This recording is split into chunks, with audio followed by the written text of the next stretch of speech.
तो hello friends, आदाब, नमस्कार, सत श्री अकाल। स्वागत है आपका मेरे यूट्यूब चैनल जुगल फाइबर टेक में, जिसमें हम बात करते हैं एडवांस्ड कंपोजिट्स की और उसके साथ ही थर्मोसेट पॉलीमर्स की। कम्प्लीटली मैंने आपको मीनिंग्स बताया है कि थर्मोसेट क्या है, थर्मोप्लास्टिक क्या है, पॉलीमर क्या है, कंपोजिट क्या है, एडवांस्ड कंपोजिट्स क्या है।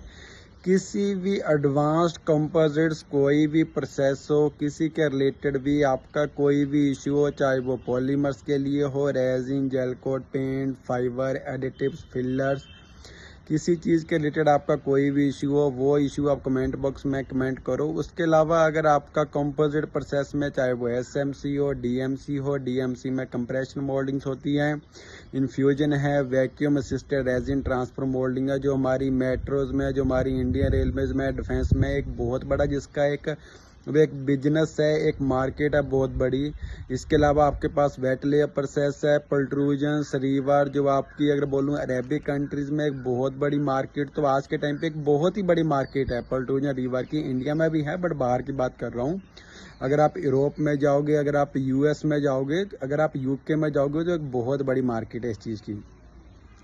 लास्ट टाइम मैंने आपको अभी कम्प्लीटली बताया था रीवार के बारे में, पल्ट्रूजन्स के बारे में, क्या क्या प्रोसेसेस होते हैं, कौन से रेजिन जेल कोट है। बट आज मैं आपको बताऊंगा मैं आपको वेट लेयर प्रोसेस के बारे में, कि वेट लेयर प्रोसेस क्या है, कैसे इसके ऊपर आपको काम करना है। तो वेट लेयर प्रोसेस में जब भी आप काम करोगे तो ये टोटली मैनुअल प्रोसेस है। लास्ट टाइम मैंने आपको इसकी जेल कोट प्रोसेस कम्प्लीटली बता दिया था, तो आज मैं आपको इसका बताऊंगा कि रेजिन का लेअप कैसे करना है।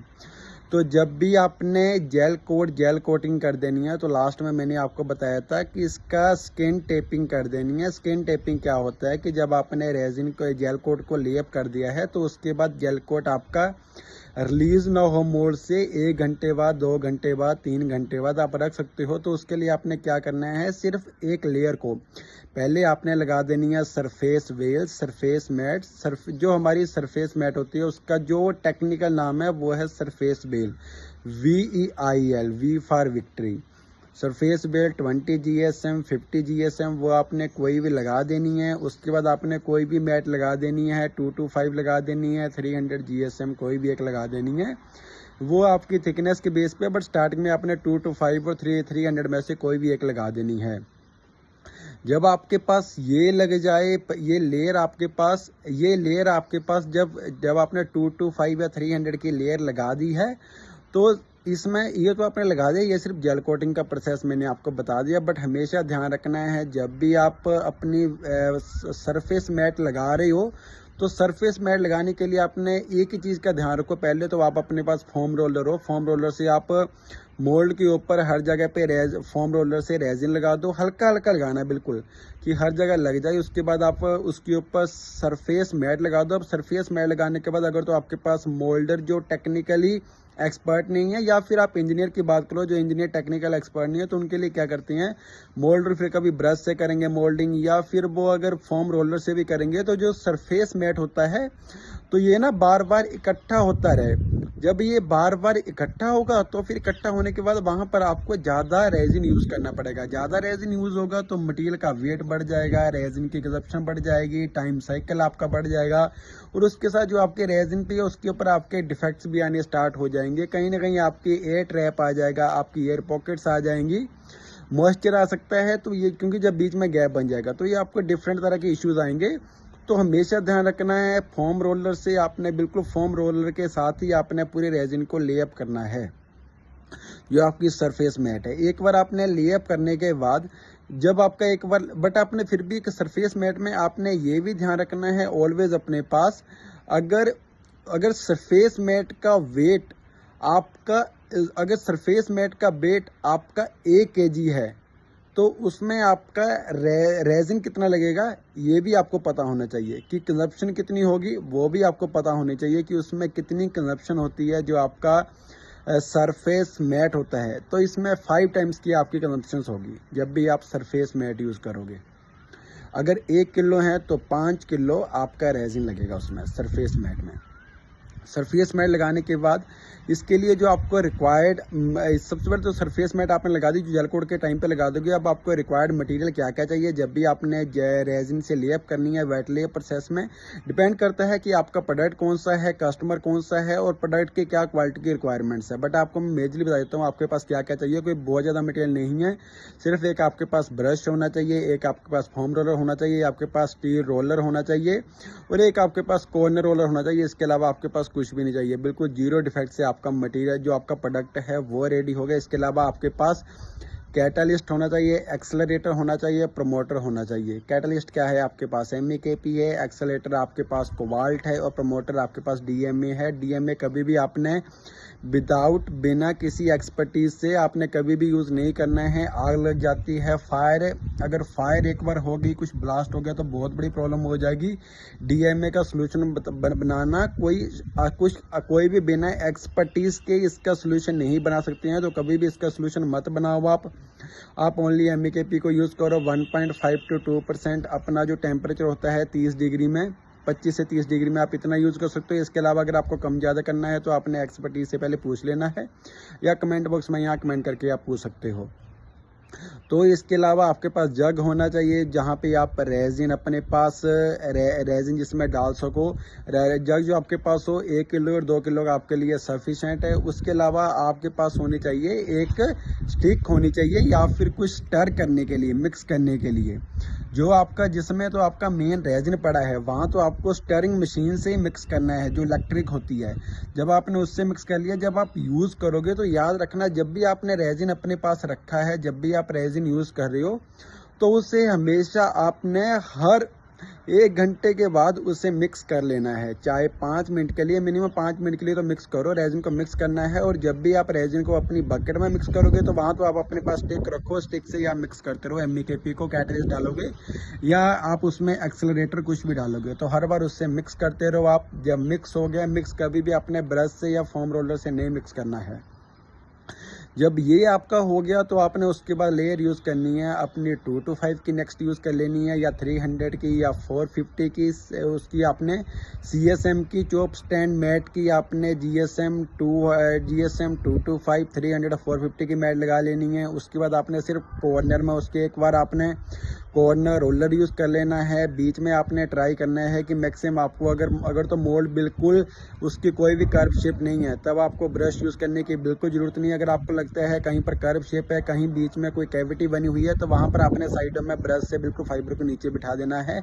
बाकी आपने यूज़ करना है फोम रोलर। अगर आपको लगता है बिल्कुल प्लेन पीस है तो सिर्फ कॉर्नर में ही आपने ब्रश से बिठा देना है फाइबर और कॉर्नर रोलर यूज़ कर लेना है। अदरवाइज बीच में आपने सिर्फ फोम रोलर ही यूज़ करना है। उसके बाद जो 600 है या फिर 1200 है वूवन रोबी की मैट है, तो इसमें हमेशा ही ध्यान रखो, इसमें जो रेजिन होता है वो आपका अगर 1 किलो रेजिन है तो 1 किलो ही 1 किलो आपका वूवन रोबिंग है तो 1 किलो ही आपका रेजिन लगेगा। बट अगर आप मैन्युफैक्चरिंग में काम कर रहे हो, अगर आप प्रोडक्ट बना रहे हो, अगर आपने पहले ही CSM यूज़ करी है, उसके ऊपर हल्का सा रेजिन होता है तो सिर्फ आप कुछ ना करो, सिर्फ CSM का आप मैट बिछाओ, उसके ऊपर एक बार हल्का सा ब्रश को गीला करके बस वही पूरे पे घुमा दो, जो नीचे वाला रेजिन होता है वो ऊपर आ जाता है। जब आप फोम रोलर से ऐसे उसके ऊपर फोम रोलर जब उसके ऊपर घुमाओगे, जब फोम रोलर से लेप करोगे विदाउट एक्स्ट्रा रेजिन के, तो रेजिन अपने आप ही ऊपर आ जाएगा आपका फाइबर के ऊपर। जब वूवन रोबिंग के ऊपर आप ब्रश फोम रोलर को लेप करोगे तो वो अपने आप की आप ये रेजिन है वो रेजिन ऊपर आ जाता है आपका। जब आपका रेजिन ऊपर आ गया तो आपको यही वाला प्रोसेस यूज़ करना है। आप जितनी भी आगे लेयर यूज़ करोगे 450 की यूज़ करोगे तो उसके अपने रेजिन लेप कर देना है। रेजिन लेप करने के बाद आपको जो फाइबर है उसके बाद फिर फाइबर की मैट लगाओगे तो फाइबर की मैट में कोई आपको एक्स्ट्रा रेजिन यूज़ नहीं करना है। और रेजिन की कंजप्शन क्या होती है आपके पास, आपको सरफेस मैट का मैंने बता दिया। अगर पहले फाइबर है और बाद में रेजिन है, 1:5 की आपकी सरफेस मैट की कंजप्शन है और 1:1.8 की आपकी है। ये मैं आपको मैक्सिमम बता रहा हूँ, बट जो हम काम करते हैं हम तो करते हैं 1:1.6। ये आपका CSM के लिए होगा, चाहे 225 हो, चाहे 450 हो, चाहे 300 हो।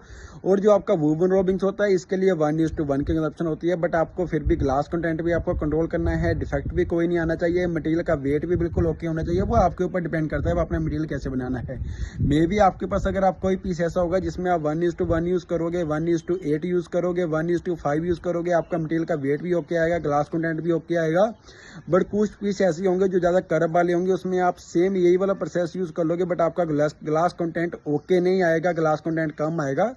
सो वो आपको थोड़ा प्रोडक्ट पे भी डिपेंड करता है। तो ट्राई तो यही करो कि आप वोवो रॉबिन्स पे तो बिल्कुल कम से कम मैट लगाओ, ड्राई फाइबर बिल्कुल नहीं रहना चाहिए। अगर डिफेक्ट आ रहा है, आप मटेरियल कम यूज़ कर रहे हो, तो वो कम मटेरियल यूज़ करने का आपका बिल्कुल मीनिंगलेस है, कोई मीनिंग नहीं है उसका। अगर आपका पीसी ओके नहीं बन रहा है तो आप जितने भी इंप्रूवमेंट दिखा दो वो सारी नेग्लिजिबल है आपकी, उसका आपका कोई भी बेनिफिट नहीं है। तो उससे तो बेटर है कि आप ज़्यादा ही रेजिन बना दो। और जो फिर मोस्टली जो होता ही है, जैसे कि मैं अपने लिंक्डइन प्रोफाइल में भी शेयर करता हूँ, तो वो तो सिर्फ आपने क्या बनाया, आपने सिर्फ रेजिन और किसी भी फाइबर के ऊपर आपने रेजिन लेप करके कुछ बना दिया, वो कोई आपका कॉम्पोजिट प्रोडक्ट नहीं बना है, क्योंकि उसकी कोई क्वालिटी, कोई उसका वेटिंग की रेशियोज कुछ भी उसका ओके नहीं है।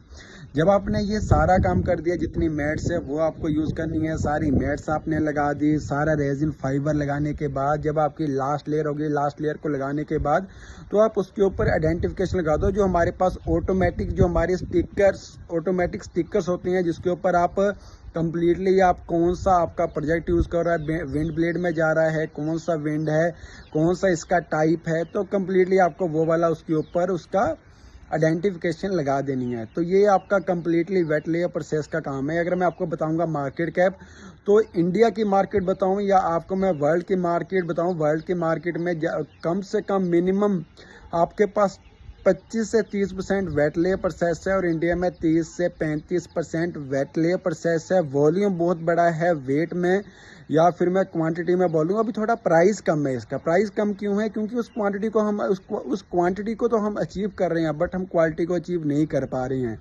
तो क्वालिटी को जब भी हमें अचीव करना है, हमें अपने प्रोसेस को इम्प्रूव करना है, प्रोसेस को डेवलप करना है, सो दैट कि फिर हम और कंपोजिट प्रोसेस से, अपने वेट लेयर प्रोसेस से बने मटेरियल को हम कंपेयर कर सके। जब एक बार उससे कंपेयर कर लेंगे तो उसके बाद हम उससे कंपेयर कर सकते हैं स्टील से, एल्युमिनियम से, या फिर और कोई भी जो आपके पास वुडन का मटेरियल है। तो सबसे मेनली आपके पास वही होता है। अगर सब कुछ आप कर रहे हो, सारा मटेरियल आप यूज़ कर रहे हो, बट आपको यही नहीं पता है काम कैसे करना है, कौन सा मटेरियल कब यूज़ करना है, तो सब कुछ आपके लिए मीनिंगलेस है। वेट लेयर प्रोसेस के बारे में कंप्लीटली मैंने आपको बता दिया, बट फिर भी अगर आपका कोई डाउट है तो आप कमेंट बॉक्स में लिख सकते हो।